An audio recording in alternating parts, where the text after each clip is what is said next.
कैसे इस बच्चे ने अपने पिता के गुजर जाने के बाद रेलवे स्टेशन पर रहकर एक रोबोट का आविष्कार किया। कहानी की शुरुआत ह्यूगो नाम के लड़के से होती है, जिसे एक दिन उसका पिता एक बहुत ही खास चीज दिखाते हैं। ये एक रोबोट था जिसका नाम ऑटोमेटन था। ये उसके पिता को एक म्यूजियम की छत पर रखा मिला था, मगर जब उन्हें वो मिला था तब वो पूरी तरह खराब था और चलने की हालत में नहीं था। उसके पिता उसे बताते हैं कि ऑटोमेटन अगर ठीक कर दिया जाए तो वो पेपर पे लिख भी सकता है, मगर उसे ठीक करना बेहद मुश्किल था। उसके पिता ने अपनी जिंदगी में पहली बार इतना कॉम्प्लेक्स रोबोट देखा था। ह्यूगो के पिता उसे बताते हैं कि उनके बचपन के वक्त कुछ जादूगर इस रोबोट से जादू दिखाया करते थे। ऑटोमेटन के पुराना होने के कारण उसके पार्ट्स अभी मिलना बड़ा ही मुश्किल था, मगर इसके बावजूद ह्यूगो के पिता उसे दोबारा बनाने का फैसला करते हैं। ह्यूगो के पिता जिस म्यूजियम से ऑटोमेटन को लेकर आए थे वो उसी म्यूजियम में काम किया करते थे। हर रोज दिन में काम से लौटने के बाद वक्त निकालकर ह्यूगो और उसके पिता ऑटोमेटन को ठीक किया करते थे। उस ऑटोमेटन के पीछे एक हार्ट शेप का की होल था। उस ऑटोमेटन को ठीक करते करते ह्यूगो के पिता हमेशा एक छोटी सी नोटबुक में उससे जुड़ी सारी जानकारियां और उसमें लगे पार्ट्स के बारे में लिखा करते थे। फिर एक दिन म्यूजियम में काम करते वक्त ह्यूगो के पिता को एक अजीब सी आवाज सुनाई देती है। जाकर देखने पर वो एक गैस लीक होता है और आग बाहर तक आ जाती है। इस हादसे में ह्यूगो के पिता मारे जाते हैं। उस वक्त ह्यूगो अपने घर बैठकर ऑटोमेटन के कुछ नट्स टाइट कर रहा होता है। तभी वहाँ ह्यूगो के अंकल क्लाउड आकर उसे उसके पिता के गुजर जाने की बुरी खबर देते हैं और ह्यूगो को अपने साथ चलने को कहते हैं। ह्यूगो को बहुत बुरा लगता है। अंकल क्लाउड ह्यूगो को शहर के रेलवे स्टेशन लेकर जाते हैं जहाँ वो काम किया करते थे। ह्यूगो ऑटोमेटन को भी अपने साथ ले आता है। अंकल क्लाउड उसे उसका नया घर दिखाते हैं। उस वक्त घड़ियां बैटरी से नहीं चला करती थी। समय समय पर घड़ियों में लगी चाबियों को घुमाना पड़ता था। उन बड़े बड़े क्लॉक टावर्स के अंदर लोग रहा करते थे जो उन घड़ियों को चलाया करते थे। अब ह्यूगो को बहुत कम उम्र में स्कूल छोड़कर रेलवे स्टेशन पर काम करना शुरू करना पड़ता है और कुछ दिन बाद अंकल क्लाउड ह्यूगो को स्टेशन पे अकेला काम करता छोड़ किसी और शहर चले जाते हैं। ह्यूगो रेलवे स्टेशन पर नाश्ता चुराकर अपना गुजारा किया करता था, मगर उस रेलवे स्टेशन पर एक स्टेशन इंस्पेक्टर भी था जो वहां ह्यूगो जैसे ही स्टेशन पर चोरी कर रहे बच्चों को पकड़कर अनाथ आश्रम भेजता था। उस स्टेशन इंस्पेक्टर के पैर वर्ल्ड वॉर की लड़ाई वक्त खराब हो चुके थे और उसके पैरों में लोहे के सपोर्टर्स लगे थे जो चलने में उसकी मदद करते थे। उसी स्टेशन पर एक लड़की लेसिथी फूल बेचा करती थी जिससे स्टेशन इंस्पेक्टर दोस्ती करना चाहता था, मगर वो जब भी उससे बात करने की कोशिश करता था तब उसके पैरों में लगे सपोर्टर्स अटक जाते थे। अब हम एक जॉर्ज नाम के बूढ़े आदमी को देखते हैं। जॉर्ज भी उसी स्टेशन पर एक टॉय शॉप चलाया करता था, लेकिन हर रोज उसकी दुकान से एक बच्चा कुछ चीजें चुरा ले जाता था। वो और कोई नहीं ह्यूगो ही था। एक दिन जॉर्ज अपनी दुकान में बैठे गहरी नींद में सोने का नाटक करता है। उसी वक्त ह्यूगो उसकी दुकान से कुछ सामान चुराने आता है, मगर इस बार जॉर्ज उसे पकड़ लेता है और उसे अपनी जेब में रखा सारा सामान निकालने को कहता है। ह्यूगो अपनी जेब से कुछ छोटे मोटे पुर्जे निकाल कर दिखाता है। जॉर्ज उसे पुलिस को देने की धमकी देकर दूसरा जेब दिखाने को कहता है, मगर उस जेब में ह्यूगो के पिता की लिखी हुई नोटबुक होती है जिसे उन्होंने ऑटोमेटन को ठीक करते वक्त लिखा था। उस नोटबुक को देखते ही जॉर्ज कुछ ऐसा रिएक्ट करता है जैसे कोई पुराने जख्म वापस आ गए हों। जॉर्ज नोटबुक में बनी तस्वीरों के बारे में ह्यूगो से पूछता है, मगर ह्यूगो उसका कोई भी जवाब नहीं देता। जॉर्ज को लगता है कि बाकी चीजों की तरह ह्यूगो ने ये नोटबुक भी कहीं से चुराई है और वो नोटबुक जॉर्ज अपनी पास ही रख लेता है। ह्यूगो के जिद करने पर जॉर्ज जोर जोर से चिल्लाकर उसे वहां से भगाने लगता है। उसकी आवाज सुनकर स्टेशन इंस्पेक्टर अपना डॉगी ह्यूगो के पीछे छोड़ देता है, मगर इस बार ह्यूगो किसी तरह उससे बच जाता है। अब हर रोज की तरह ह्यूगो घर लौटकर सारी घड़ियों को घुमाता ताकि वो सही समय दिखाती रहे। अब उसी शाम ह्यूगो दोबारा जॉर्ज के पास जाता है अपनी नोटबुक मांगने, मगर जॉर्ज उसे उसकी नोटबुक देने से एक बार फिर मना कर देता है और कहता है कि वो ये नोटबुक घर जाकर जला देगा।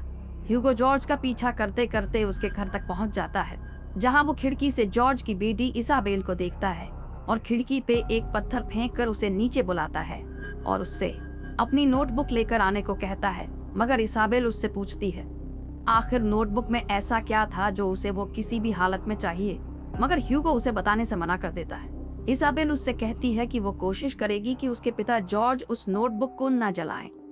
इतना सुनने के बाद ह्यूगो वहां से चला जाता है। अब अगली सुबह जब जॉर्ज अपनी टॉय शॉप खोल रहा होता है, उसी वक्त ह्यूगो वापस वहां आ जाता है। अपनी नोटबुक मांगने, मगर इस बार जॉर्ज उसे एक रुमाल देता है जिसे खोलने पर उसमें से राख निकलती है।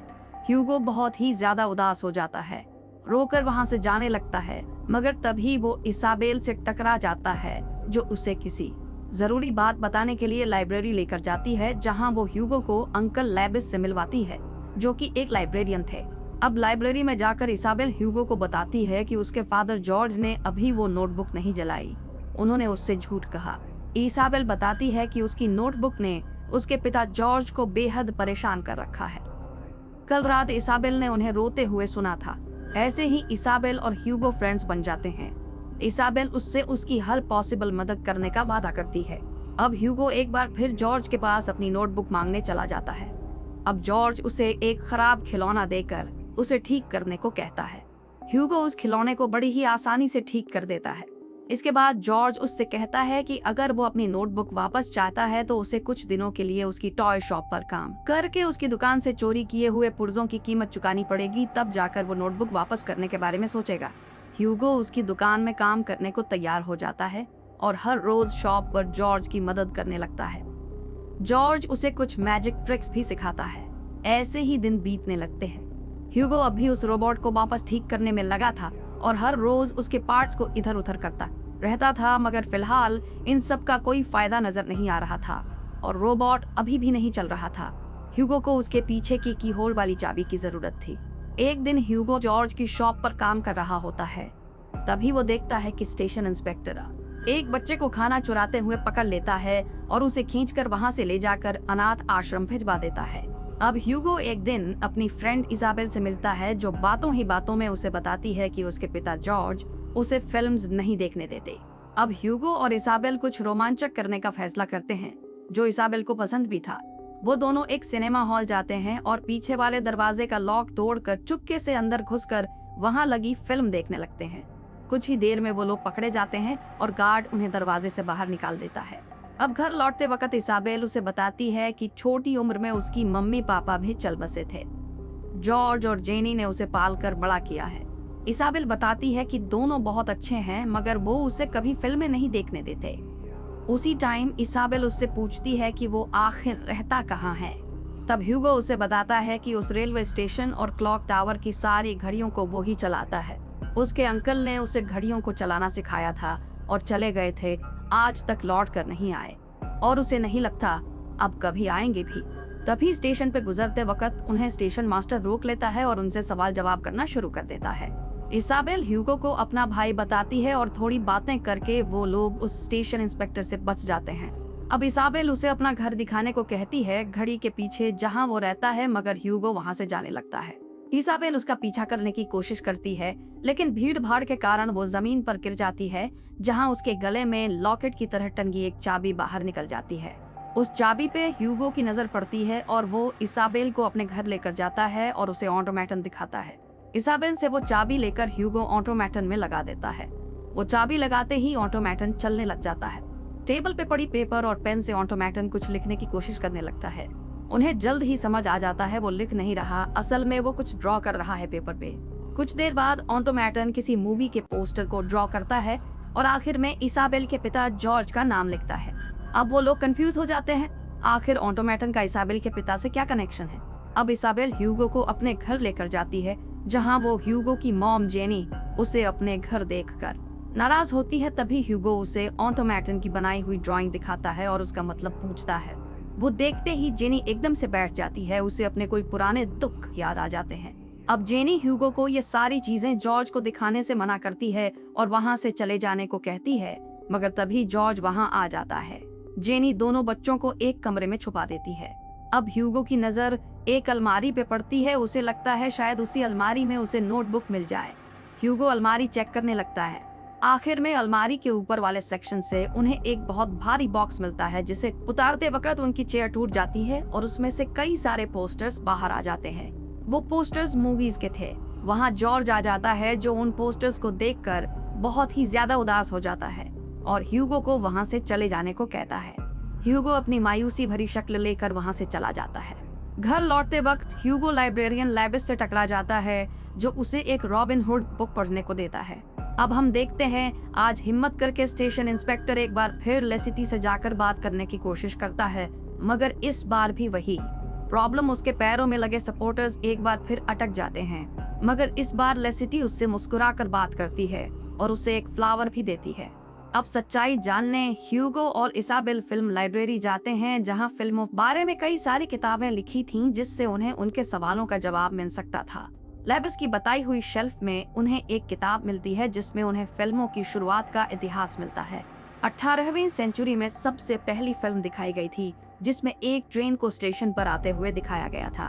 उसके बाद से कई सारी मूवीज बनना शुरू हुई और लोगों ने इसका इस्तेमाल कहानियां दिखाने के लिए करना शुरू कर दिया। तभी पेजेस पलटते हुए उन्हें एक फिल्म नजर आती है। ये वही फिल्म थी जिसका पोस्टर ऑटोमेटन ने बनाया था। इस किताब में भी जॉर्ज का नाम लिखा था, मगर उस किताब में लिखा था कि जॉर्ज वर्ल्ड वॉर में मारा गया और उनकी बनाई हुई फिल्में बंद हो गईं। लेकिन जॉर्ज तो अभी जिंदा था। तभी पीछे से उस बुक का राइटर वहां आ जाता है, जिसे वो दोनों बताते हैं कि जॉर्ज अभी मरा नहीं, वो जिंदा है। ये सुनकर राइटर हंसने लगता है और उन्हें एक कमरे में ले जाता है। इस कमरे में उसने फिल्मों और पुराने कैमरों से जुड़ी कई सारी चीजें संभाल कर रख रखी थीं, जिसमें उनके स्टूडियो की कई सारी तस्वीरें और बहुत कुछ शामिल था।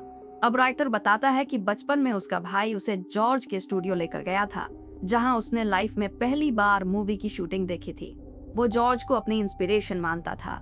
उसने बताया कि जॉर्ज ने 500 से भी ज्यादा फिल्में बना रखी थीं और सारी बेहद पॉपुलर भी हुई थीं। राइटर उन्हें बताता है कि उसके पास उनकी एक फिल्म अभी भी मौजूद है। अब ह्यूगो इसाबेल से कहता है कि वो उस किताब के राइटर तबद को इसाबेल के घर कल शाम 7 बजे लेकर आएगा, ताकि सब कुछ वापस ठीक किया जा सके। अब अगली सुबह स्टेशन इंस्पेक्टर को एक कॉल आता है जो उसे बताता है कि उन्हें क्लाउड की लाश कहीं सड़ती हुई मिली है।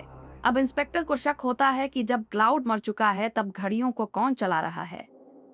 अब शाम के वक्त ह्यूगो तबद को लेकर इसाबेल के घर पहुंचता है। उन्हें देखकर जेनी गुस्सा हो जाती है, मगर तबद उसे मना लेता है और सारी पुरानी बातें बताता है कि वो उनका और जॉर्ज का कितना बड़ा फैन है। जॉर्ज की पुरानी फिल्मों में जेनी भी काम किया करती थी। अब तबद उन्हें जॉर्ज की एक पुरानी फिल्म दिखाने के लिए मना लेता है। जॉर्ज अपने कमरे में सो रहा होता है। चुपके से वो सभी बाहर के हॉल में जाकर मूवी प्ले करना शुरू करते हैं। वो लोग जॉर्ज की पुरानी मून वाली फिल्म देख रहे होते हैं। पुरानी फिल्में कुछ मिनट्स की हुआ करती थी। कुछ ही देर में फिल्म खत्म हो जाती है। तभी पीछे से जॉर्ज आ जाता है, मगर इस बार जॉर्ज गुस्सा करने के बजाय सारी पुरानी बातों को याद करने लगता है। वो उन्हें बताता है कि उसने शुरुआत मैजिशियन से की थी और शुरुआत में केवल स्टेजेस पर जादू दिखाया करता था। उसकी एक वर्कशॉप भी थी जहां वो कुछ नई नई चीजें बनाया करता था। एक बार उसने अपनी वर्कशॉप पर एक रोबोट बनाया जिसे उसने ऑटोमेटन नाम दिया। वो रोबोट जॉर्ज के लिए बड़ा ही खास था। जॉर्ज ने उसे बनाने में बेहद मेहनत की थी। मगर एक बार जॉर्ज और जेनी सर्कस देखने गए हुए थे, तभी उसकी नजर एक टेंट पर पड़ी जहां मूवीज का आविष्कार लोगों को दिखाया जा रहा था। ये एक कैमरा था जो चलती फिरती तस्वीरें दिखाता था। ये चीज जॉर्ज को बेहद पसंद आ जाती है, मगर वो लोग उसे बेचने को तैयार नहीं थे।